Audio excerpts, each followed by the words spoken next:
BJP. സംസ്ഥാന അധ്യക്ഷൻ K Surendran നയിക്കുന്ന എൻ.ഡി.എയുടെ പദയാത്ര ഇന്ന് വയനാട് ജില്ലയിലാണ് പര്യടനം നടത്തുന്നത്. പദയാത്രയുടെ ഭാഗമായി കെ സുരേന്ദ്രൻ വയനാട്ടിലെ വള്ളിയൂർക്കാവ് ക്ഷേത്രം സന്ദർശിച്ചു.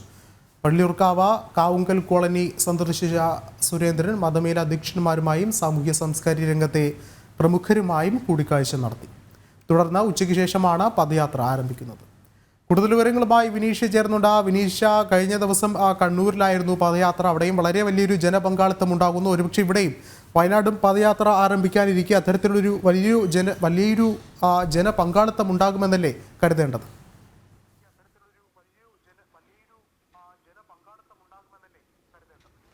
തീർച്ചയായിട്ടും വിഷ്ണു, ആവേശോജ്വലമായ ഒരു സ്വീകരണം തന്നെയാണ് കണ്ണൂർ ജില്ലയിലും ഒപ്പം തന്നെ കാസർഗോഡ് ജില്ലയിലും ലഭിച്ചത്. അതിന് സമാനമായ സ്വീകരണം തന്നെയാണ് വയനാട് ജില്ലയിലും ലഭിക്കുക എന്ന കാര്യത്തിൽ സംശയമില്ല. രാവിലെ ജാഥ ക്യാപ്റ്റനായ സുരേന്ദ്രൻ 9 മണിക്ക് മാനന്തവാടി വള്ളിയൂർക്കാവ് ക്ഷേത്രത്തിൽ ദർശനം നടത്തി. തുടർന്ന് അദ്ദേഹം വള്ളിയൂർക്കാവ് കാവുങ്കൽ കോളനിയും സന്ദർശിച്ചു. ഇനി അദ്ദേഹം പോകുന്നത് വയനാട്ടിലെ ആദ്യ ബലിദാനിയായ മാനന്തവാടി തരുവണ കോട്ടുമൻ ചന്ദ്രന്റെ ഭവനത്തിലാണ്. അദ്ദേഹമാണ് വയനാട്ടിലെ ആദ്യ ബലിദാനി. അവിടെ ആ വീട്ടിൽ സന്ദർശനം നടത്തിയതിനു ശേഷം 12 മണിക്ക് അദ്ദേഹം മാധ്യമങ്ങളെ കാണും. അതിനുശേഷം ഹരിതഗിരിയിൽ 12:30 പൗരപ്രമുഖരും സാമുദായിക നേതാക്കളുമായുള്ള കൂടിക്കാഴ്ചയും നടത്തും. അതിനുശേഷം 3 മണിയോട് കൂടിയാണ് പദയാത്ര ആരംഭിക്കുന്നത്. എന്തായിരുന്നാലും വയനാട് ജില്ലയിലേക്ക് ജാഥ ക്യാപ്റ്റൻ എത്തിയതോടുകൂടി തന്നെ ഇവിടെയുള്ള പ്രവർത്തകരും നേതാക്കളും എല്ലാവരും തന്നെ വലിയ ആവേശത്തിലാണ്. പ്രത്യേകിച്ച് വയനാടിൽ വലിയൊരു മാറ്റം സൃഷ്ടിക്കാൻ ഇത്തവണ ബി.ജെ.പിക്ക് സാധിക്കുമെന്ന വിലയിരുത്തൽ തന്നെയാണ് ബി.ജെ.പി. സംസ്ഥാന നേതൃത്വം ചിന്തിക്കുന്നത്. കാരണം വയനാട്ടിൽ കഴിഞ്ഞ തവണ രാഹുൽ ഗാന്ധിയെ ദേശീയ നേതാവെന്ന തരത്തിലേക്ക് രാഹുൽ ഗാന്ധി MP വിജയിച്ചു കയറിയിട്ടും വയനാടിനായി ഒന്നും ചെയ്തില്ല എന്ന ആക്ഷേപം പരക്കെ നിലനിൽക്കുന്നുണ്ട്. ഒപ്പം തന്നെ വയനാടിൻ്റെ റോഡുകളുടെ വികസന പദ്ധതികളും എങ്ങും എത്തിയില്ല എന്ന ആക്ഷേപം. അങ്ങനെ വയനാടിൽ തികഞ്ഞ പരാജയമായി രാഹുൽ ഗാന്ധി മാറിയെന്ന ആക്ഷേപമാണ് പൊതുവെ ഉയരുന്നത്. അത്തരത്തിൽ തന്നെയാണ് ബി.ജെ.പി. നേതാക്കളും ആരോപിക്കുന്നത്. എന്തായിരുന്നാലും ഇത്തരം കാര്യങ്ങൾക്ക് ഉയർത്തിപ്പിടിച്ചുകൊണ്ടായിരിക്കും 2024 പടിവാതിക്കൽ എത്തി നിൽക്കുന്ന ലോക്സഭാ തെരഞ്ഞെടുപ്പിനെ ബി.ജെ.പി. വയനാട്ടിലും നേരിടുക എന്ന കാര്യത്തിൽ സംശയമില്ല.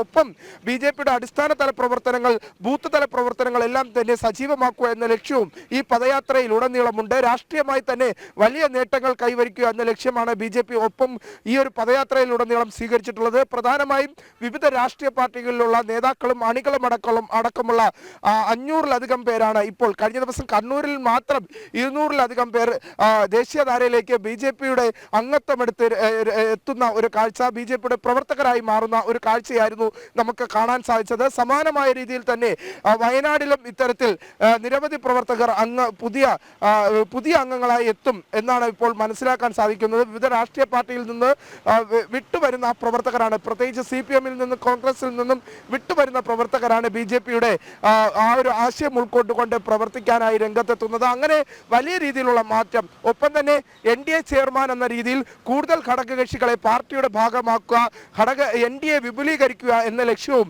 ഈ പദയാത്രയിൽ ഉടനീളമുണ്ട്. അതിന്റെ ഭാഗമായി തന്നെ എല്ലാ ഘടകകക്ഷി നേതാക്കൾക്കും തുല്യ പ്രാധാന്യം നൽകിക്കൊണ്ട് തന്നെയാണ് ഈ NDAയുടെ പദയാത്ര ജാഥ ക്യാപ്റ്റനായ സുരേന്ദ്രൻ നയിക്കുന്നത്.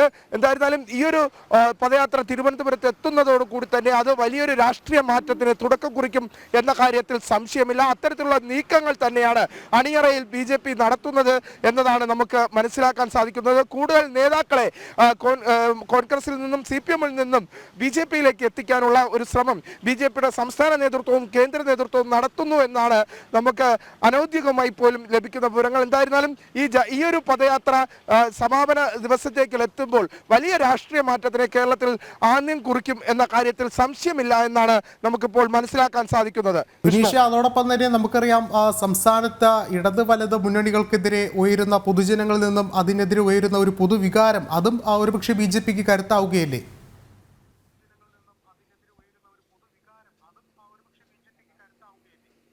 തീർച്ചയായിട്ടും ഭരണവിരുദ്ധ വികാരം സംസ്ഥാനത്ത് നിലനിൽക്കുന്നു എന്ന കാര്യത്തിൽ സംശയമില്ല. പിണറായി സർക്കാരിന്റെ ധാർഷ്ട്യം അത് ജനങ്ങളെ ഏറെ ബുദ്ധിമുട്ടിലാക്കിയിരിക്കുന്നു. ഒപ്പം തന്നെ സംസ്ഥാനത്തുണ്ടാകുന്ന വിലവർദ്ധനവ്, നിരവധി വിഷയങ്ങളുണ്ട് ഭരണവിരുദ്ധ വികാരത്തിന്. ആ ഒരു ഭരണവിരുദ്ധ വികാരം ആളിക്കത്തിക്കാൻ ഇപ്പോൾ ബി.ജെ.പിക്ക് സാധിക്കുന്നു, NDAക്ക് പദയാത്രയിലൂടെ സാധിക്കുന്നു എന്നത് തന്നെയാണ് പ്രധാനപ്പെട്ട കാര്യം. കഴിഞ്ഞ ദിവസം കണ്ണൂരിൽ പദയാത്ര ഉദ്ഘാടനം ചെയ്യാനെത്തിയ സുരേഷ് ഗോപി വ്യക്തമാക്കിയത് ഇത്തരത്തിലാണ്. സംസ്ഥാന സർക്കാരിനെ രൂക്ഷമായി വിമർശിച്ചുകൊണ്ടായിരുന്നു സുരേഷ് ഗോപി രംഗത്തെത്തിയത്. പ്രത്യേകിച്ച് അദ്ദേഹം പറഞ്ഞത് ഇത്തരത്തിലാണ്: മുഖ്യമന്ത്രി പിണറായി വിജയന്റെ ധാർഷ്ട്യത്തിന്റെ അവസാനമായിരിക്കും ഈ ഒരു പദയാത്രയിൽ ഉണ്ടാകുക.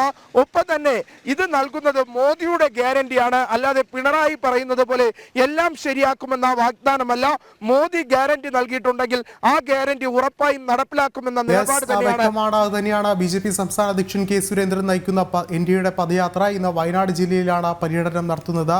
പദയാത്രയുടെ ഭാഗമായി കെ സുരേന്ദ്രൻ വയനാട്ടിലെ വള്ളിയൂർക്കാവ് ക്ഷേത്രത്തിൽ ദർശനം നടത്തി. ഒപ്പം തന്നെ വള്ളിയൂർക്കാവ് കാവുങ്കൽ കോളനി സന്ദർശിച്ച സുരേന്ദ്രൻ മേലധ്യക്ഷന്മാരുമായും സാംസ്കാരിക രംഗത്തെ പ്രമുഖരുമായും രാവിലെ കൂടിക്കാഴ്ച നടത്തി. തുടർന്ന് ഉച്ചയ്ക്ക് ശേഷമായിരിക്കും പദയാത്ര ആരംഭിക്കുക. വിനീഷാണ് വിശദമായ റിപ്പോർട്ടുകൾ പങ്കുവച്ചത്.